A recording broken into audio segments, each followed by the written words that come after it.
Case പ്രതികളെ ശിക്ഷാ ഇളവിനുള്ള പട്ടികയിൽ ഉൾപ്പെടുത്തിയത് 2022 സംസ്ഥാന സർക്കാർ പുറപ്പെടുവിച്ച ഉത്തരവിന്റെ അടിസ്ഥാനത്തിലെന്ന് കണ്ണൂർ സെൻട്രൽ ജയിൽ സൂപ്രണ്ടിന്റെ പിഴവാണ് പട്ടികയിൽ കേസ് പ്രതികൾ വരാനിടയാക്കിയതെന്ന ജയിൽ മേധാവിയുടെ നിലപാട് തള്ളിക്കൊണ്ടാണ് സൂപ്രണ്ടിന്റെ വിശദീകരണം.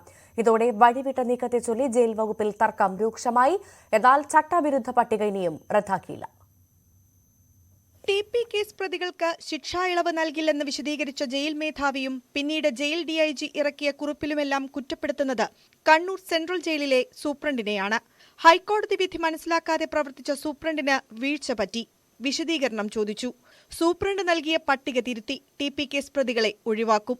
ഇങ്ങനെ തെറ്റു മുഴുവൻ സൂപ്രണ്ടിന്റെ തലയിൽ വെച്ചൊഴിയുകയാണ് ജയിൽ വകുപ്പും സർക്കാരും. എന്നാൽ ഈ നിലപാട് തള്ളിക്കൊണ്ടാണ് സൂപ്രണ്ട് ജയിൽ മേധാവിക്ക് വിശദീകരണം നൽകിയത്.